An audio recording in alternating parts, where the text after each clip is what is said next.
Welcome back to the Jig Life. For this episode, we're in Yakutat on the Situk River. We're fishing for wild Alaska steelhead on jigs under bobbers with 3 drifting jigs.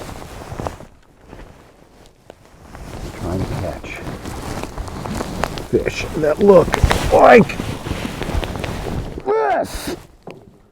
Holy mackerel! Bobber down.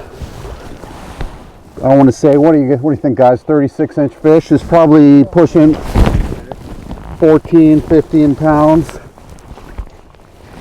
Beautiful chrome, fresh from the ocean buck. We just had a 5 to 10 minute fight with this fish. I don't really have much to tell you because this is what we're after. We spend years trying to catch fish that look like this. And here in the Situk River in Alaska, it's Alaska's best steelhead river, bar none. We'll let that one go and make some more just like it.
On this episode of the Jig Life, catching Situk steel. We're in Yakutat, early April. These fish are fresh in on the front end of the run. And we're running jigs under bobbers. First connection.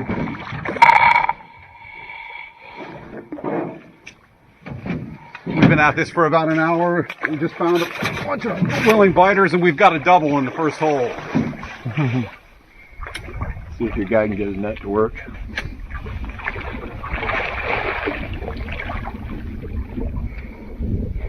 I'll just stay about right here. That is a chromie. Yeah, it is.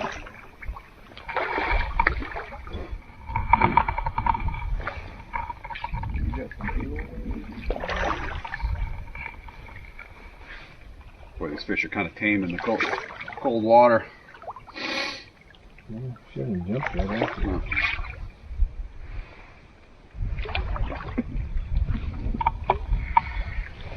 Got a 1/4 ounce nightmare jig here. Who's the bobber made by? Is that a Bomac? I think it's Bomac. It's either that or clear drift. In this clear water, the river's only running about, what are we at, boys? 90 CFS? 100. Say 90. Yeah, we're running at 90, so the water is clear. It's cold. This water's in the 30s. So you really got to put the lure right on top of the fish.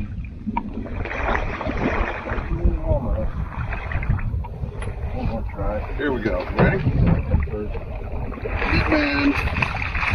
One to the net. Line a little tight all up for you. Yep.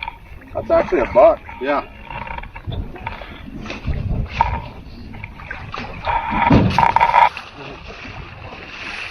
Okay, that was awesome.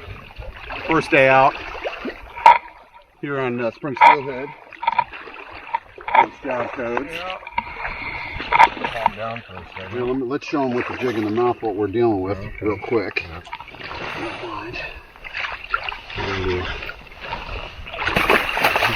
Slippery. They're slick. Okay, so that's your nightmare jig there. White and red and black is the nightmare. This is how we do it in the Jig Life. First fish of the year, yeah! Cool.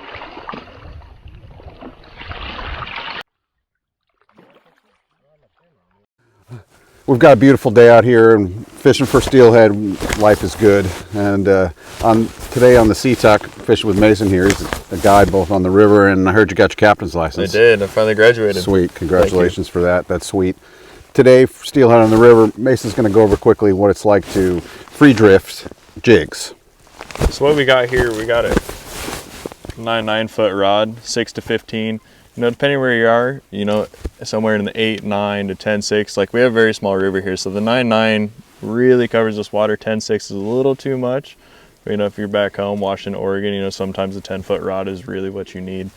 And then I like to run a little bobber stop above here. I run a 30-pound mainline, bright yellow. Sometimes I'll add a little bumper on here, especially in this low clear water. Probably gonna have to swap to that. These fish are being a little finicky. So this is 30-pound braid? Correct. Okay. Yep. Then I got 2 bobber stops on here. I like to run 2 just in case one comes a little loose. I like to run pink on top so you can really see it, you know, when you're adjusting it, or, you know, you hand the rod over here to Marcus. It's like, hey, move that. Sometimes the green's hard to see on the yellow. Yeah, so this changes the depth at which you're fishing. Yep, so that bobber will slide all the way up. Yep. Right below those, I got a little bead on there, so that bobber can't go past those bobber stops. Got a 1/2 ounce Bomac bobber here. Note how clear it's on the bottom, orange on top. Clear makes it a little stealthier down there in the fish, and we can see it real well being orange on top. And right below that, we got another bead, so protects our knot, and then we got an inline weight here. We got a 1/4 ounce to match it to the 1/2, and then I like to run anything from a 1/4 to 1/8 ounce. Today we're running the jig. We got a little red jig with a little black head on it. Yesterday we were doing the Nightmare, which Marcus did pretty good on. Yeah, they're good on this color combination. These are good color combinations when it's clear like this, and the water's low for sure. We're trying to be stealthier. You can brighten it up as the water gets dirtier and higher, but that's always my favorite. I always start with the Nightmare. It's a good one. Yeah. I think this one has caught more fish than any jig in the world. So the key here is just to match up the different components of your rig. So you use a bigger bobber for a bigger jig. Likewise with the weight, and then we just adjust it based on the depth. And this up a little bit, yeah. And see if we can't pull one out. Let's have Mason show you basically how to present. It does take a little bit of skill to be able to cast effectively and then to have effective line maintenance. And the longer rod is used to mend the line. That's why it's important to have a little bit longer rod than you might be used to. So these fish are sitting right off the tip of this tree. You kind of see the sand line, and then it goes straight to gravel. And right in that shadow line, these fish have been sitting at. You know, we went down and we were able to see them. We've caught a couple out of here so far. Right. You can see how that bobber is not really moving. And you're going to see that yellow line kind of get in front of it, and that bobber is going to kind of speed up a little too much.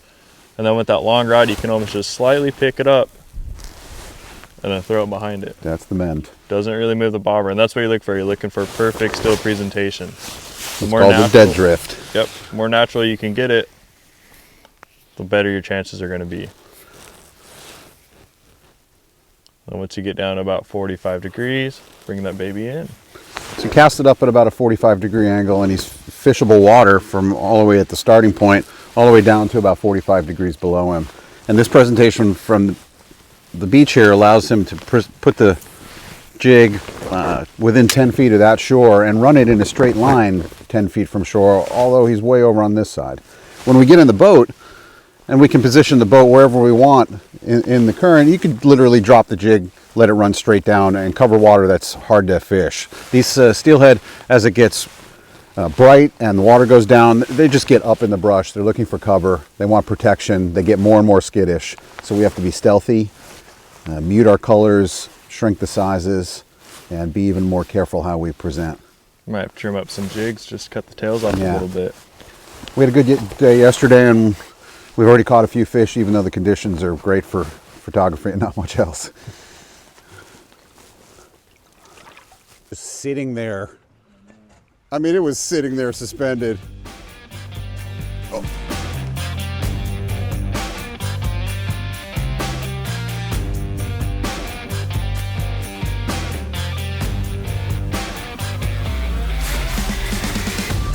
Fish on.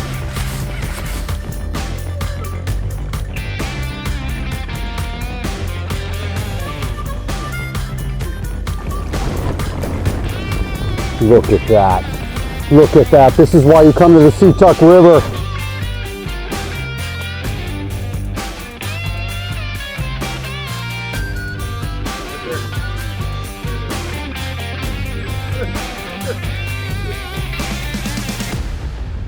Oh, that a boy. I almost don't want to take this. That was sweet. That was sweet. Cast it up into the slot. Had to get in there pretty tight to the bank. There were 2 or 3 big bucks sitting in there. First cast, made a good one. A couple mends.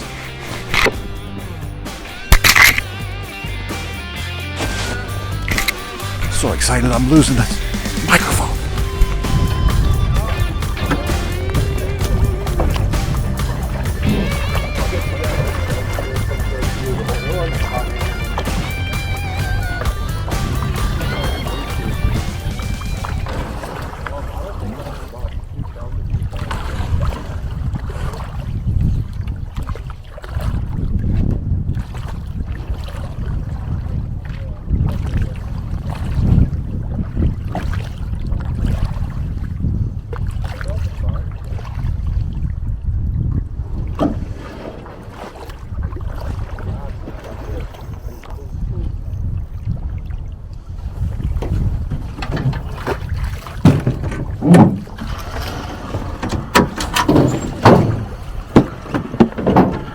Ourselves a good one here, I think.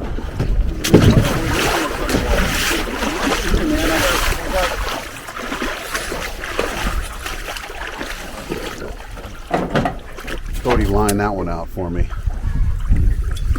Came through here slowly and spotted it.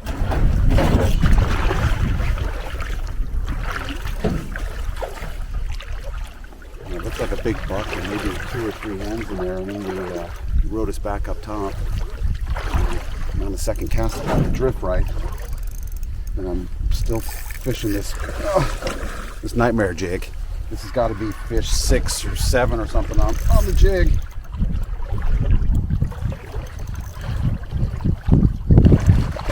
It's free drift, and it was a, I don't know, 50, 60 foot drift. He's starting to wrap up. In the death roll. Goes.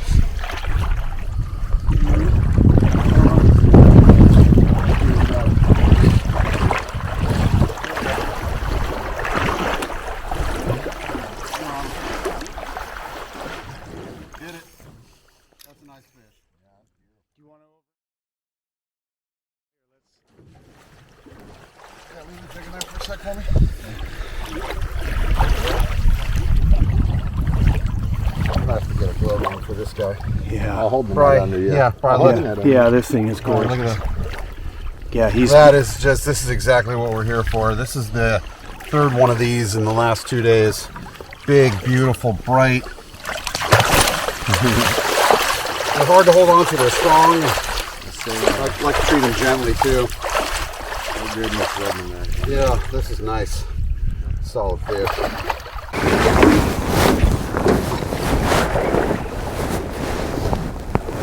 I think we found some new ones. This is why I come here and do this. And when you have days like this where you get fresh fish and they're hot to bite, it is just awesome. That one looks a little bit better, Code, huh? Okay. Long line. Yep. Can't line them all. Oh! Oh, that's a real one.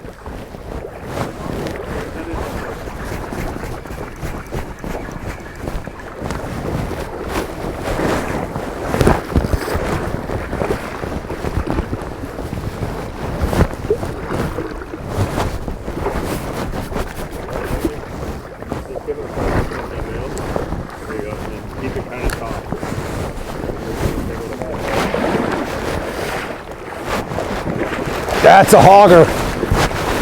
Oh, Viper loses his shades.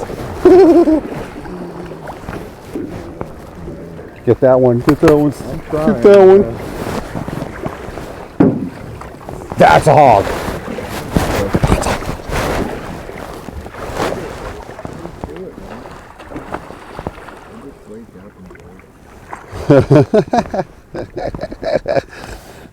Now you're gonna pay for that. It took off all the way up. Dude, that was a good one.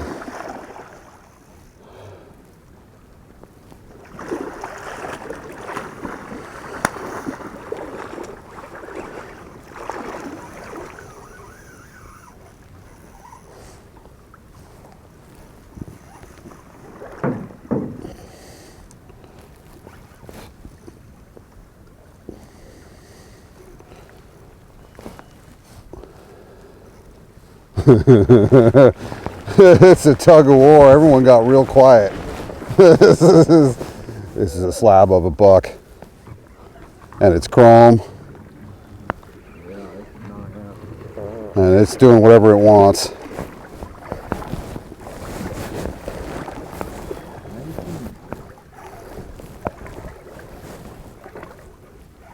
Oh man. Yeah, you are. This is probably a fish that's somewhere between 15 and 20 pounds, I'm guessing.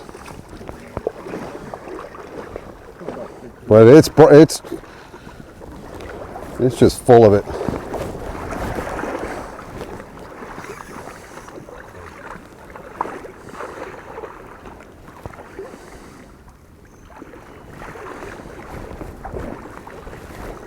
The stage cleared. The crowd got quiet.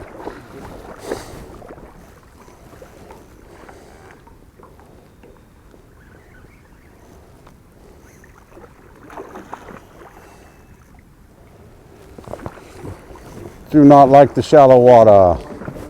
Does not like the shallow water.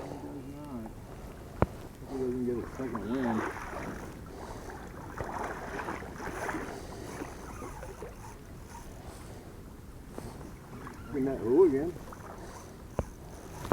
Jupiter on it? Will we get close to light?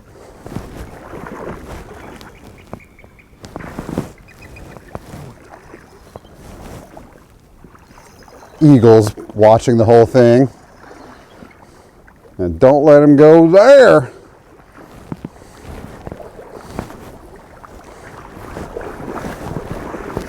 Don't let that happen.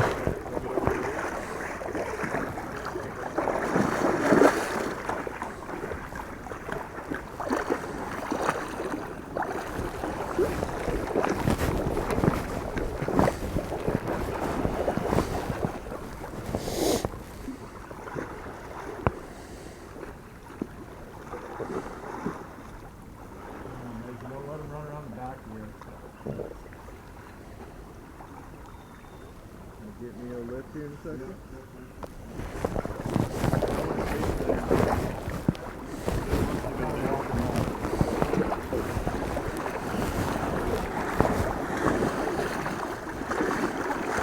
Is it wrapped up? No.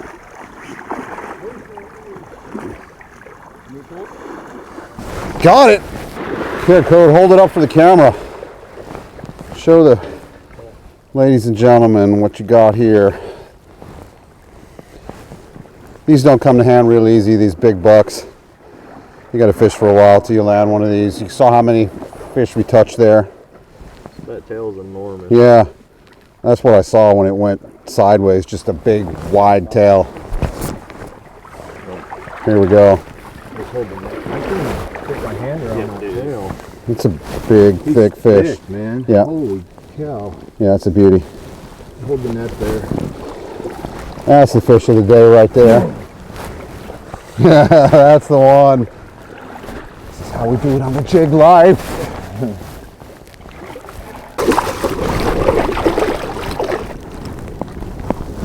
We've been having an awesome time out here fishing the Situk for Steelhead. Another great episode of the Jig Life. Hope you all enjoy it. Yeah, look at that. Could just pulled this one out of this hole. Special thanks, Yakutat Lodge, everybody there. You guys do an awesome job. Come see these guys if you want to catch steelhead that look like this. Until next time, see you on the Jig Life.